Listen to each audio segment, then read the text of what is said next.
hot. Pauper like it's hot. Hello everybody and welcome to episode 2 of Pop It Like It's Hot, coming at you live as always from RIW Hobbies in Livonia, Michigan. My name is Chris and I'm joined by my two co-hosts. I'm Nick. And I'm Cameron. That's them. So I guess we can just jump right into it. I've got the top 16 of this week's Pauper Challenge in front of me here. Stompy took down another one. How are we letting this continue happening? One of my takeaways from it, we had 6 Jeskai players in the top 16. Notably, none of them on the same list. But 75% of the lists were running a playset of Arkham's Astrolabe. What are your guys' takeaways from that? So in contrast to maybe some of the doomsdayers that are seeing this as like a destruction of the format, I see it really opening up a lot of brewing opportunity, a lot of like card choices as far as like what to include. I don't think we're at a point where we're seeing just all the 5-color good stuff lists that are, you know, like overlapping in a lot of ways, which I'm really encouraged by. And I like seeing more variety in terms of like what's being put out there. But Yeah, I think that variety made itself really evident in the 5-0 list this week for sure. Cam, what do you think? I think the Jeskai decks are. I'm not sure. Not sure. Yeah, that's all right. It's kind of hard to have one unified opinion about all the Jeskai decks. Yeah. I mean, you're looking at mid-range running Glint Hawk, Seeker of the Way, Trinket Mage, and Journey to Nowhere, and then you've got, you know, the full control list that Methodical was running with Pulse of Marasa, only one Skyfisher, and a playset of Spellstutter Sprite. We were talking with Brian DeMars before air, and he said the narrative this week is react to Jeskai Astrolabe, and he thinks that showed itself in the top 16. And he said people did it essentially 2 ways. One of them was draw more cards, and the other was play more linear beatdown decks. I'm not sure I see it that way. I think people are like metagaming or game planning for seeing Jeskai just because it is one of the most powerful decks.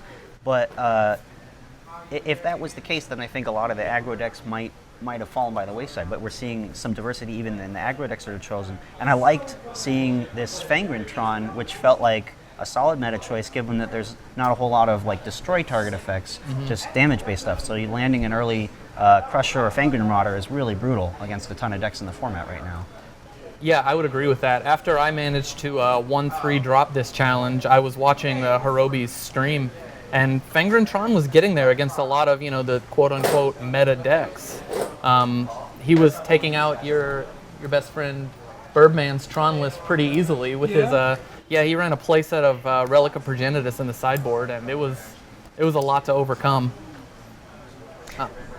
One maybe interesting development to watch is some of the meta unfolds is like how heavily decks are relying on their graveyard. A deck like Stompy seemingly doesn't care whether, except maybe for like one card in their deck, whether you have graveyard hate of any kind, main or side.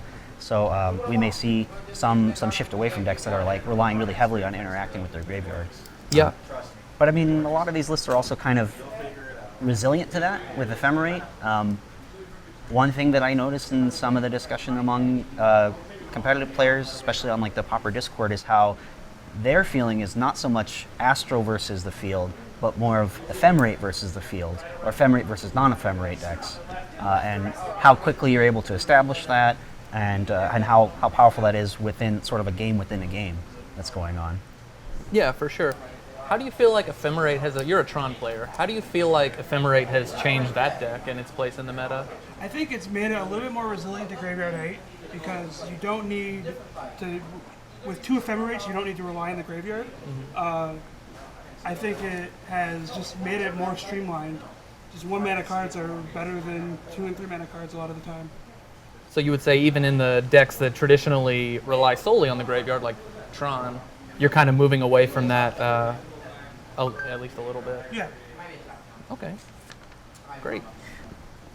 I've also seen in like playing online as well that there's a lot more people running Artifact Hate to try and disrupt the mana to take out some of the access, because Ephemerate's a white card and these are traditionally blue lists, and then the removal's in a 3rd color in red or something along those lines. So I don't know how successful that is. It didn't feel very successful being played against me, but small sample size being what it is, maybe that'll have a larger impact moving forward. Yeah, I think the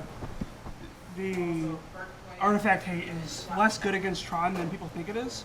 I think it's solid, but it's card disadvantage because you're killing artifacts that draw cards, and if you're playing something like Shenanigans, you're also drawing Shenanigans instead of an actual card a lot of the time.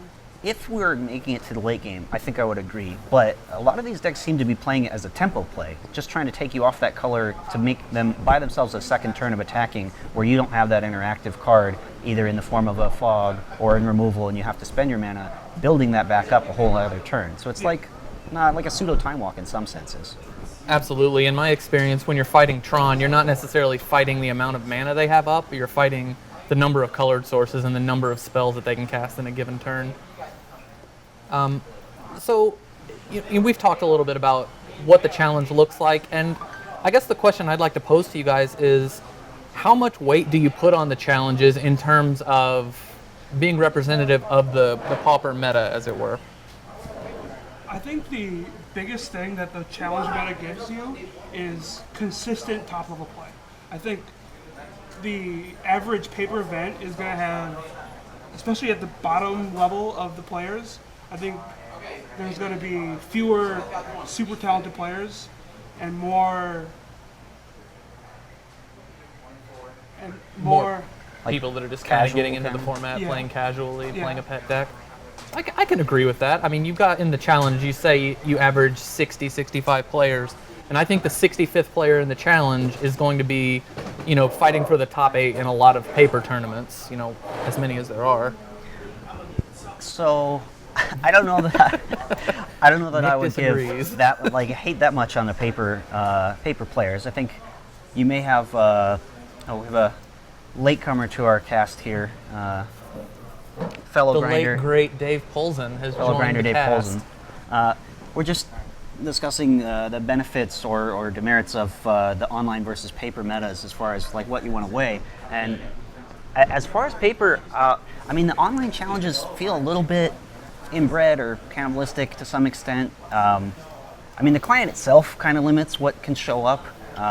Very click-intensive, time-consuming strategies really struggle to have success. Some of them are just literally unplayable online. So you're getting a somewhat limited view of the meta already. And then on top of that, my impression from having gone to events like GPs and PTQs and stuff is that you're willing to take almost any deck to stuff that's somewhat local, things you can go to on a regular basis. But when you go to a bigger event, you bring your A game. So Yeah.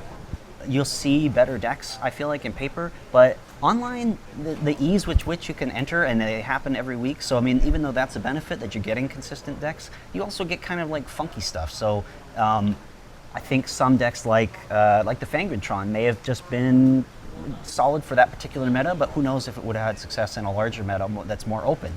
The same for some of the choices of the Jeskai decks. They seem to be tuned more specifically to know those players knowing each other, knowing what's going to appear. That in a paper meta, it's far more open, and I don't know that I feel a bit more like I would trust a combination of the two metas, or maybe I would lean a little bit more to an open meta than I would if I was going to say an online event. For instance, for this MCQ that's coming up at the end of this month, I might want to look more at paper results just because I think that'll give me a better depiction of what I'm going to face when I'm going out to one of those. Yeah, I definitely, being a primarily online player who does, I happen to have an LGS like RIW Hobbies where there's paper events every week. I know what to expect a little bit more from the online meta than I do in paper. In paper, you'll see decks that are pretty much unplayable online. Some of the examples I came up with: Petal Festival, Mardu Priest, Tortured Existence, decks that are so click intensive that with a chess clock online, you can't get it done. They have these infinite looping combos that gain you 1 mana for 10 clicks. Whereas in paper, you can kind of declare your intentions and just get that out of the way, and the deck is much more playable. That said, online, if you play against Hellsow in a challenge, the 75 that he's on, and that's almost never the case in paper. Has that been the experience you guys have had? Yeah, I think I think the difference is that there aren't like super big events in paper. There are some events that are like maybe 200 people, but I would say the average player at that event is going to be worse than the average player at a challenge. Sure, I guess. I mean, that's true, but it also, to some extent, going to some of these events, like a GP or something, or even the larger events in Italy, there may be side events, or there may be like friends you're meeting up with. So there's like a lot more to it. So you're not as like concerned if you're not placing super well. So maybe you're still going to give your all, but like I wouldn't necessarily worry so much about going and not necessarily having the top 18 or top 16 performance or something like that. Yeah. I'm not an online player. What is at stake at a weekly challenge? Like, what do you win if you go undefeated? Well, I mean, if you win the whole challenge, obviously it's top 8 based on record at the end, and then you win the challenge. I think it's 500 play points, which are like roughly equivalent to. It's like 10 for $1. Yeah, about $50, something along those lines, something like that. You get a $25 ticket or play point entry, so $25, and then you get 50 back. Plus, you get a bunch of the online packs, treasure chests, as well as points qualifying you to other events. And then I believe it's also a full set of one of the most recent standard sets. I think. Oh, wow. Yeah, Well, so that's it's worth winning. Oh, yeah. But I'm I sure think Moto's prices are going down. exactly. But to Nick's point, if They you're setting fluctuate a aside bit. an entire Sunday to play the Pauper Challenge, you're doing it with the intention of winning the Pauper Challenge, not to hang out with your friends like you might at a large paper tournament where you're only seeing these people once in a while, and there's a lot more going on. And I think if there was a Grand Prix in Pauper, it'd be more indicative of the metagame, because I think it's just a matter of size and dedication. Yeah. And in paper events right now, there's just not the same dedication. Yeah. That's fair.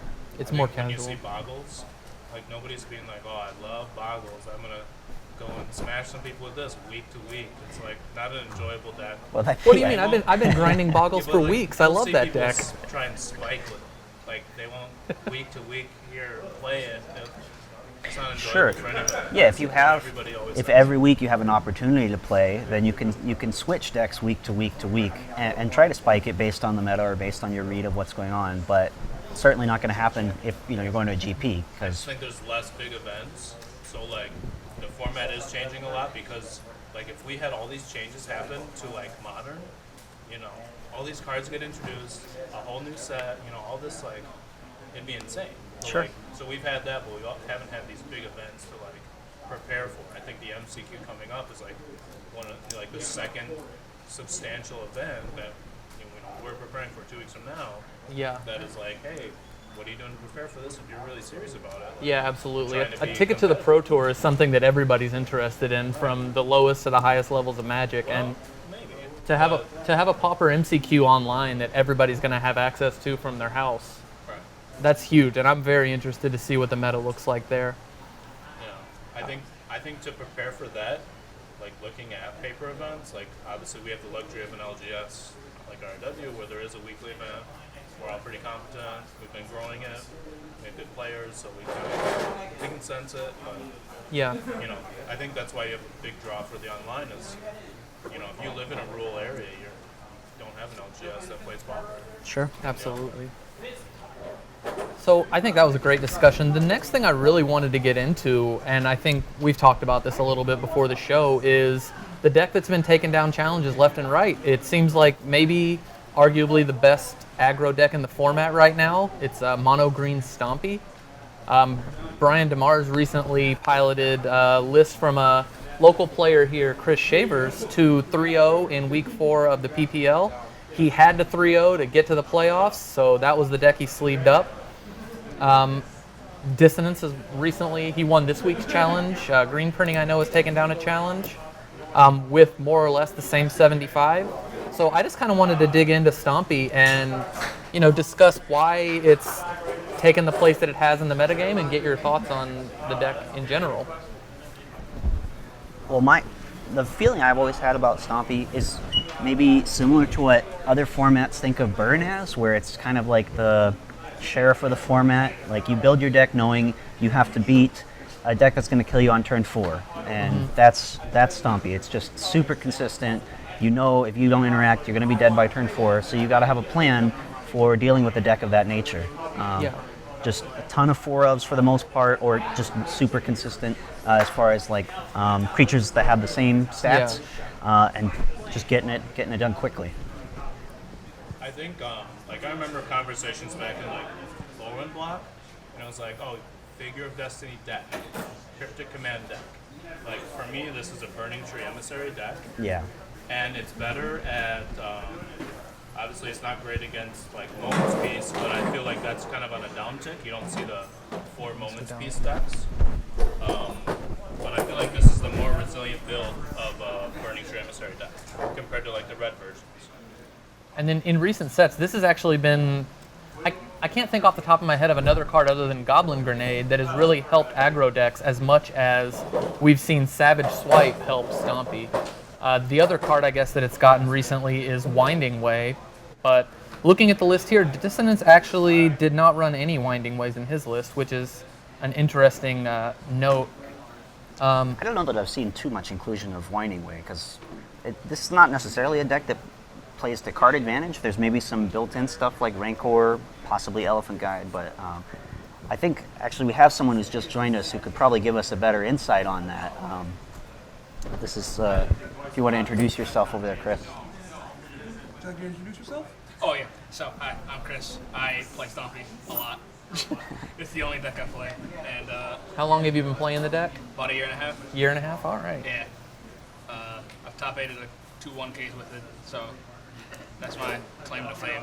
I guess I'm the local Stompy expert. He's the guy that you never want to see across the table from you when you're looking for that 4-0 in our weekly event. You'll be fine. Just just draw 4 bolts. You'll be fine. There you go. So yeah, I guess the first question I'd want to ask you is, can you kind of speak to your experience as a Stompy player, especially in the new meta, since, the 3 big blue cards have gotten banned and you've gotten some new toys to play with, like Savage Swipe. Yeah. Oh yeah. Savage Swipe is great. Like it's honestly made Stompy so much better as a deck. Just being able to like deal with problematic creatures like Mnemonic Wall or Core Skyfisher, Glint Hawk, all the Augur Bolus, all the creatures that normally like wall us out, we can deal with while pumping our creatures so we can get in for more damage. It just helps the deck so much, and with Days being gone as well as Gush and Get Pro, it means that like we don't get this counterspell for free. So like we can kind of like stick our threats down, and once we stick our threats down, we just kind of get in there, and it's a lot more aggressive now without the inclusion of Days. I don't have to play around Days anymore. And I mean, you had the other pumps or fight spell, Epic Confrontation. Epic Confrontation for a long time, but I imagine the 1 mana difference is making it. Oh yeah, the 1 mana difference is really big, because there's a lot of hands where you have 1 land, you have like a Quarian Ranger, and you're like, okay, well, I have land Quarian Ranger. If you have Epic Confrontation, you can't really do much. Like you can fight with a 2/3 Quarian Ranger, or if you have 1 mana, now you can play your Nettle Sentinel and fight with something and have a 4/4, as opposed to the 1 mana makes so much of a difference. It's honestly ridiculous. Not only that, but it also gives the creature an extra +1 power +2/+2. instead of the +1/+2 that Epic Confrontation did. Yeah, so it makes killing stuff like, it can kill things that you normally wouldn't be able to kill. Like if Palace Sentinels were still around, you could actually kill a Palace Sentinel. You can usually kill Horse Skyfisher without trading. So it's usually stuff like that just kind of makes a big difference. Has the restriction of the 2 power been a hindrance at all? Have you noticed you've had to change things in your deck to build around that? No, not really. With those cards being gone, I can kind of like put stuff that I normally wouldn't play in. Like I can be a bit like lower to the ground, because like the thing about when Days and stuff was around was that I would have to play big enchantment spells to like kind of just get 1 big threat and just kind of keep it on the board. But now I can just play a lot of little threats and not have to worry too much about them all getting countered. So it gives you the flexibility of either going tall or going wide? Yeah, I can go either tall or wide, so I don't have to like build my deck a certain way to beat a deck. Okay. Well, so I haven't played Stompy too much, but I've played against it a ton online and here, of course. And my impression has been that it's moved more towards a lot of the pump spells, because I felt like a couple years back when like the blue-black flicker decks with chittering rats were kind of popular, that the Stompy of that era seemed more heavily in on creatures, fewer pump spells, and it seems to have shifted to some extent. Yeah, definitely. The deck plays a lot more pump spells now than I think it's played in a while, just because when I first started playing the deck, it was playing a little bit more on the creature side and less pump spells, because you just wanted more creatures on the board, because like when Daze was around, you just needed to resolve a creature. Yeah, you needed more shots at getting that one creature down. Because like it doesn't matter if you have 15 pump spells in your hand. If you have one creature and it gets countered, then it doesn't matter. So like now with those cards being gone, and you can kind of land a creature, and you can have all your pump spells protect them or like push in for a lot more damage. So it makes it more like a tempo deck actually from standard, like the mono blue tempo deck, where it's like you just kind of land a couple of creatures and then you just kind of keep punching them. But instead of like counter spells, we play pump spells to protect our creatures. So stuff like that. We have got another guest here. We are getting a crowd. We got Brian DeMars. He is going to join us, and maybe he can shed some light on Stompy. He, like we said, recently piloted the deck to a 3-0 finish in Week 4 of the Pauper Premier League. How you doing, Brian? Oh, doing good. Sorry I'm late. No, it's all right. You made bridge it. traffic. Fair enough. Brian's So, newly yeah. Canadian. What were some of your insights from playing your version of the Stompy deck on the PPL? I think the biggest thing was how bad everybody else thought the deck was relative to how good I knew it was. So, like, if you go back and watch the coverage, every single person said that I was their good matchup, their best matchup in the pod. I went 3-0.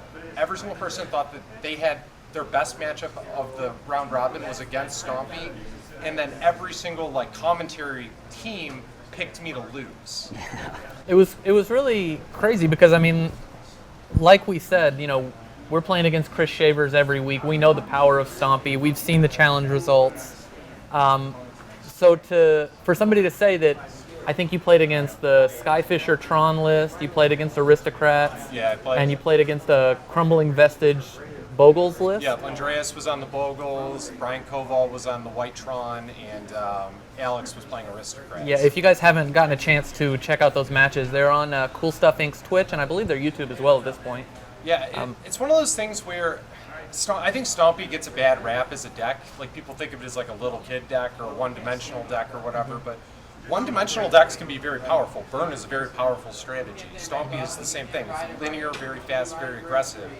But the way that I got onto Stompy was playing against Chris. I had a mad amount of respect for the deck because he kept kicking my butt with it, and I was playing things like Mono Black, which should, in theory, be very good against a Stompy deck. But also metrically, when I was looking at the winning percentages of decks, Stompy was like among the best possible decks in the format. So I knew it was great. I knew he had a good build because he plays it week in, week out. So just with the short turnover, it made sense to lock in on Stompy. Yeah, it definitely worked out for you. I don't think you dropped a game, did you? I didn't drop a game, and I didn't even draw well. No, you the mulliganed to first two 5-2 rounds- games. Yeah, the first round I mulliganed to 5 twice, and the second round I mulliganed to 6 twice, and I mulliganed in the thing. So it's like I was above 1 mulligan per game. Like I was around 1.5 mulligans per game played, and I didn't lose a game. Yeah, I think a lot of the thing is that like people underestimate Stompy just because they think of like, okay, you just remove the creatures and that's kind of it. But it's like there's a lot of like little nuanced stuff to the deck that makes the deck a lot more, like at least a little more complicated than people give it credit for. Like stuff with Corian Ranger giving you extra mana and stuff like being able to untap Nettle Sentinel during your opponent's turn and have a blocker.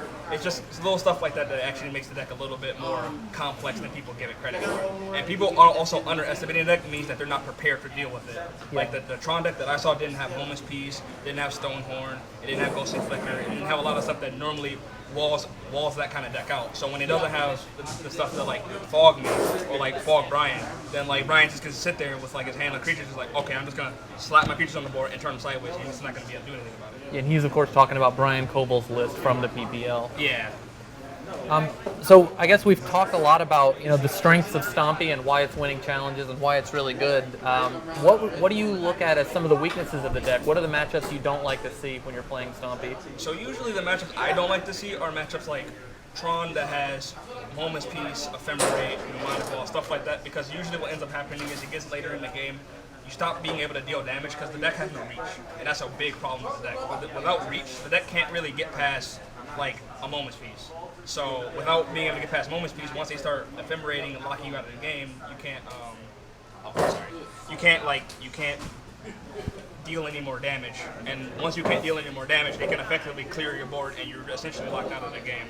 So that's why in the sideboard I have Meridian Longbow, because it at least gives you some way to start dealing some more damage outside of just your creatures. It gives you just a little bit of reach, because usually in those kind of matchups, they usually will go a little lower on life before they start walling you out, because they figure like, okay, if I get Mnemonic Wall with Moment's Piece and Ephemerate, I can just kind of lock them out and stay at 4 life. But then once you get Meridian Longbow out, then you can start dealing damage to them, and now they're on a clock again. Except the clock is a little bit faster just because they're at 4 life. And Nick, you had something to add? Well, I was just wondering if anybody had seen some of the League 5.0 results from this past week. A deck that I thought was kind of interesting. I don't know how good it is, but a Stompy deck splashing red from Astrolabe and One Mountain main so that it could play some reach. I think they had Bolt that they had thrown in there as well. I don't know, it just seems, if that's one of the things the deck's lacking, maybe that's like an evolution of the deck at some point. If they're playing red, did they have Flaring Pain somewhere in the 75, or did they not go that deep? I don't recall offhand, but that would make sense as another out to Moment's Piece. Definitely. Yeah, that would definitely give the deck a bit more reach. That's probably something you could sideboard. I would probably end up sideboarding. I don't know if the deck absolutely needs the reach, because like I just kind of accepted the fact that there are matchups that you just can't really deal with. But I think the deck having at least some reach or like something in the sideboard to help is probably going to make the deck a little bit better. That's a fair point. It's also worth noting a lot of times you can just kill those people before they set it up. Yeah. Like they kind of have to assemble a lot of pieces, whereas like you're pretty consistently like a turn 4, turn 5 kill type deck, especially when they're not really interacting with your things up the curve. You're probably more of a turn 4 deck. Yeah, because like the problem with playing stuff like Arkham's Astrolabe and like Reach is that it actually slows the deck down, because then you have to get to Arkham's Astrolabe, you have to get the red mana online, and then you have to draw the Reach spells. So like, if you just keep it consistent, as opposed to like trying to fix your entire mana base just to have some Reach, I think the deck will work a lot better than trying to give the deck Reach when the deck just doesn't really need it. I don't think the Reach is what the deck really needs. So you're advocating being good at what you're good at and not necessarily trying to turn the deck into something that it's not. Yeah, because the deck isn't really able to like transition into a deck that needs the Reach, because like the deck just doesn't have the Reach, and there's no real way to give the deck that kind of Reach. You're definitely trading speed for flexibility here, and the speed is like the big selling point of the deck. Yeah. I don't even know how flexible that is, because it's relying on Burning Share Material a lot of the time to use the red mana, because that deck only played 4 red sources. It played 3 Astrolabe and 1 Mountain. And something like Flaring Pain is a lot worse when you can't cast it at instant speed. That's fair. I've tried Burning Tree Emissary and Manamorphose in a red deck a few times, and it never felt like great. And I was taking 4 slots out of my deck to beat Manamorphose and limit the range of things I could do. So that, obviously would be like the streamline, don't affect anything, make my deck smaller type of way, but that didn't feel great either from the red deck side. So I don't know if that's like a viable way to go about it either. It's definitely a balance you have to strike. I think Stompy's found its place in the metagame by being the best turn 4 aggro deck, and not necessarily because it's, flexing into other colors and trying to do everything. I spoke with Diego Brando, he's become a little bit infamous for jamming Stompy online over the past year or so. I respect his opinions about the deck as well.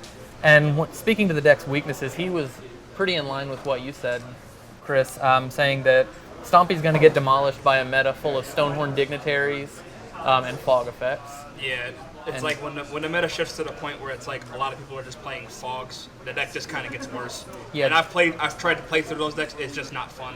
Sometimes you'll get lucky and get them, but like most of the time, even with Savage Swipe, it's like you can only do so much to a Stonehorn. Especially if they go like Stonehorn, and then you try to Savage Swipe it, and then they ephemerate it. Now you're just in trouble. Yeah, he mentioned that the other decks that Stompy has trouble playing against are decks like Mono White Heroic that can just go taller faster, and Affinity as the other deck that he has trouble with, because it's hard to get through the 4/4s efficiently while also dealing with a fling combo that can come out of nowhere as soon as they resolve an ATOG. Yeah, Affinity is a bit of like I usually consider it like a coin toss matchup. It's like if you're fast enough, you can kill them before they can get their big guys down. But if they start slamming like 4/4s and 4/4s and then they get an ATOG down, then it's a lot harder to get through their creatures, especially because like Savage Swipe makes your guy a 4/4, but then you trade 2 cards for 1 creature, and that's just usually it's not a good rate.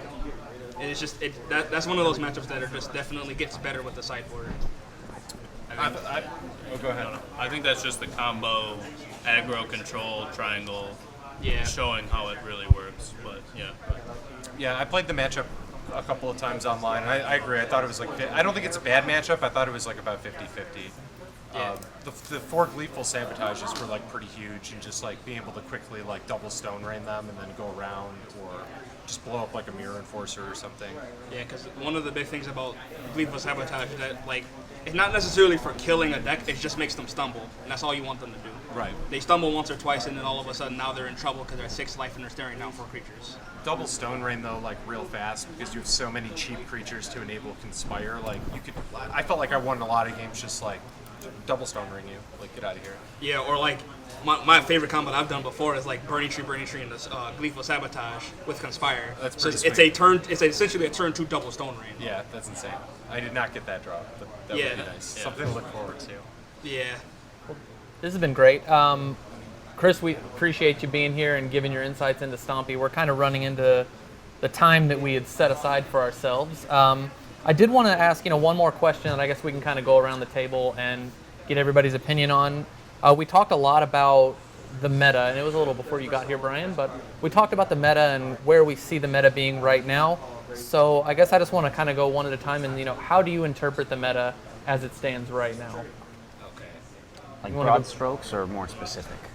Take it for what you will. If you want to give us, a high-level overview, or if you want to dig into a particular angle that you have, that you're welcome to say what you want. Brian, we want to start with you? Sure. Well, I'm actually working on a series. The first article just went up on Channel Fireball today, the top 20 decks in Pauper, and I'm sort of trying to arrange the metagame in a way that makes sense for especially like newer players like coming to the format to like get a sense of what the format is, what the different roles the decks play in the metagame. But geez, I would say there's probably about like 10 like tier 2, tier 1.5 decks, maybe 12 of those decks, just sort of rogue decks that do different things, and then there's sort of like a top tier that I would consider like tier 1 decks. There's probably like 6 to 8 decks in that category, all representing between like 4 and 15% of the metagame each. So Wide open meta. it's very open. I mean, like I was going through, I made a comment in the group chat. It's just like this metagame has like Boros midrange, it has Tron control, it has Jeskai good stuff, it has blue-red, ephemerate control, it's got elves, burn, mono black, black-white pestilence, affinity. Like you just roll down like the greatest hits of like everything you would possibly ever want to play in Magic, and like all of those decks are represented, and they're all good. Like I have the Pauper League playoff coming up, and I did the 20 through 11 decks, and there were 3 decks in there that I'm legitimately considering playing that are not even in like what I would consider the top 10 decks. Yeah. Let's just move in towards the mic a little bit more to make sure Sorry. everybody can hear. But yeah, I think it's wide open. I think there's a lot of great options. Yes. You can definitely check out Brian's article on Channel Fireball. It went up today. I read it earlier. It's got a lot of good stuff in there. I'd highly recommend it. What you got for us, Dave? I like where aggressive decks are at right now. I would like to see if there's a combo deck that can come up and kind of take the reins of the best combo deck, maybe like an ATOG blue-red type of build. I think Elves and Affinity just straight up are pretty good position. I think we'll learn a lot at the MCQ coming up, the online one. I know we ourselves here have at the end of September, middle of September-ish, a 1K. I think we'll take a little bit from the MCQ and kind of learn from there. But I think all the mid-range decks are kind of fighting with each other amongst like where they fall in the spectrum. You have Tron at the end, and then you have the aggro decks, and then I would like to see a combo deck interject itself and then shake up the meta even more. But those are, I think, like the 4 pillars, and like Brian was saying, there's like 20 decks or more that are vying for those spots, but it's still shifting from, Blue Bands, Modern Horizons, and Astrolabe kind of being the it girl and then fading out, and now it's kind of, okay, now you're just guy, like chill a little bit, but like it's still in a lot of decks and helping them be consistent, but while they're dirtling around, aggro's smacking them in the mouth, and we have to see, how they adjust, and then I just feel like, if you're a good pilot of Tron, bring it. Like, you're still, like, top dog right now. Like, unless the aggro decks get a little quicker, like, just build accordingly, and you're probably well-positioned. But that's where I'm at right now. Awesome. Yeah, I definitely think that with the with the bans of Days, Days, Gushin, Gipro, and with the release of Arkham's Astrolabe, I feel like there's a lot of mid-rangey decks. The format's definitely kind of exploded and opened up, and there's a bunch of different decks that are just like kind of vying for first place. I still say that like Tron is probably at the top just because of like the amount of stuff it can just do with Ephemerate and Mnemonic Wall. It's just ridiculous. But I still feel like there's a bunch of other decks that can at the very least compete with that kind of deck, like Stompy, Elves, Burn, all the little aggro decks can definitely kind of get in there and definitely be aggressive. But with Arkham's Astrolabe being so popular, there's definitely been an influx of just mid-rangey, good stuff decks, and people are just like brewing tons and tons of different decks. Like Brian said, there's like 20, 30, 40 different decks you could probably play right now that are all at the very least decent, and at the very worst decent, at the very best like actual decks that can definitely compete in the meta. Awesome.